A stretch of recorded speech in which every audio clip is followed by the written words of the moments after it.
നമസ്കാരം. ന്യൂസ് കേരള പ്രധാന വാർത്തകളുമായി CK നാസർ കാഞ്ഞങ്ങാട്. കോവിഡ് കാലത്ത് സംസ്ഥാന ആരോഗ്യ വകുപ്പ് PPE കിറ്റ് വാങ്ങിയതിൽ വൻ ക്രമക്കേടെന്ന് CAG റിപ്പോർട്ട്.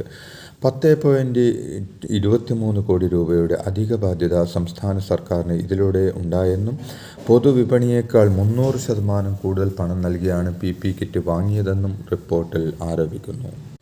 കോവിഡ് കാലത്തെ PPE കിറ്റ് ഇടപാടിൽ ക്രമക്കേടുണ്ടെന്ന CAG കണ്ടെത്തലിന് പിന്നാലെ പ്രതികരിച്ച് മുൻ ആരോഗ്യമന്ത്രി KK ശൈലജ ഈ വിഷയത്തിൽ നേരത്തെ മറുപടി പറഞ്ഞതാണെന്നും കിറ്റിന് ക്ഷാമമുണ്ടായിരുന്നപ്പോൾ കുറച്ച് കിറ്റുകൾ കൂടുതൽ വിലയ്ക്ക് വാങ്ങേണ്ടി വന്നുവെന്നും അവർ മാധ്യമങ്ങളോട് പറഞ്ഞു. കോവിഡ് കാല അഴിമതി സംബന്ധിച്ച് പ്രതിപക്ഷമുയർത്തിയ ആരോപണങ്ങളെല്ലാം സാക്ഷ്യപ്പെടുത്തുന്നതാണ് കൺട്രോളർ ആൻഡ് ഓഡിറ്റർ ജനറൽ നിയമസഭയുടെ മേശപ്പുറത്ത് വെച്ച റിപ്പോർട്ടെന്ന് പ്രതിപക്ഷ നേതാവ് VD സതീശൻ പറഞ്ഞു. മുഖ്യമന്ത്രിയുടെയും മുൻ ആരോഗ്യമന്ത്രി KK ശൈലജയുടെയും അറിവോടെയാണ് അഴിമതി നടന്നത്. സർക്കാരല്ലിത് കൊള്ളക്കാരെന്ന യാഥാർത്ഥ്യം ജനങ്ങൾക്ക് മുന്നിൽ തുറന്നുകാട്ടുമെന്നും സതീശൻ കൂട്ടിച്ചേർത്തു. VC നിയമനത്തിൽ മാറ്റം നിർദ്ദേശിക്കുന്ന UGC കരട് മാർഗരേഖയ്ക്കെതിരെ ഐക്യകണ്ഠേന പ്രമേയം പാസാക്കി കേരള നിയമസഭ. കേന്ദ്ര സർക്കാരിനെ വിമർശിച്ച് മുഖ്യമന്ത്രി അവതരിപ്പിച്ച പ്രമേയത്തെ പ്രതിപക്ഷവും പിന്തുണച്ചു. സർവകലാശാലകളുടെ സ്വകാര്യവൽക്കരണത്തിനും വർഗീയ ആശയങ്ങളുടെ പ്രചരണത്തിനും വേണ്ടിയാണ് മാർഗരേഖയെന്നാണ് പ്രമേയത്തിലെ വിമർശനം. സർവകലാശാലകളിൽ സംസ്ഥാനങ്ങൾക്ക് അധികാരം നൽകുന്ന ഭരണഘടനാ വ്യവസ്ഥയെപ്പോലും കാറ്റിൽ പറത്തിയാണ് മാർഗരേഖയെന്നും കുറ്റപ്പെടുത്തുന്നു. സർക്കാർ ഉദ്ദേശിക്കുന്ന സ്ത്രീ സുരക്ഷ എന്താണെന്ന് നിയമസഭയിൽ അടിയന്തര പ്രമേയ നോട്ടീസ് അവതരിപ്പിച്ച് അനൂപ് ജോക്കബ് ചോദിച്ചു.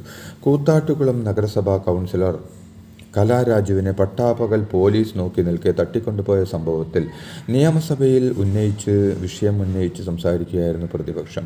വസ്ത്രാക്ഷേപം ചെയ്യുന്നതാണോ സ്ത്രീ സുരക്ഷയെന്നും കാല് തല്ലിയൊടിക്കെന്ന് പറയുന്നതാണോ സുരക്ഷയെന്നും അദ്ദേഹം ചോദിച്ചു.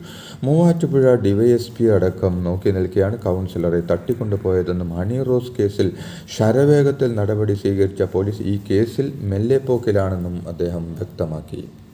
നിയമസഭയിൽ പ്രകോപിതനായി പ്രതിപക്ഷ നേതാവ് VD സതീശൻ മുഖ്യമന്ത്രിയുടെ പ്രസംഗത്തിന് മറുപടി പറയുമ്പോൾ ഭരണപക്ഷം തടസ്സമുണ്ടാക്കിയതാണ് പ്രതിപക്ഷ നേതാവിനെ ചൊടിപ്പിച്ചത്. എന്ത് തെമ്മാടിത്തരമാണ് ഇവിടെ നടക്കുന്നതെന്നും എന്തും ചെയ്യാമെന്നാണോ എന്നും ചോദിച്ച് കയ്യിലെ പേപ്പർ വലിച്ചെറിഞ്ഞ് അദ്ദേഹം സീറ്റിലിരുന്നു. സ്പീക്കർ ബഹളത്തിന് കൂട്ടുനിൽക്കുന്നു എന്നും VD സതീശൻ ആരോപിച്ചു. KPCC അധ്യക്ഷ പദവി തനിക്ക് അലങ്കാരമല്ലെന്നും AICCക്ക് ആരെയും KPCC അധ്യക്ഷനാക്കാമെന്നും K സുധാകരൻ.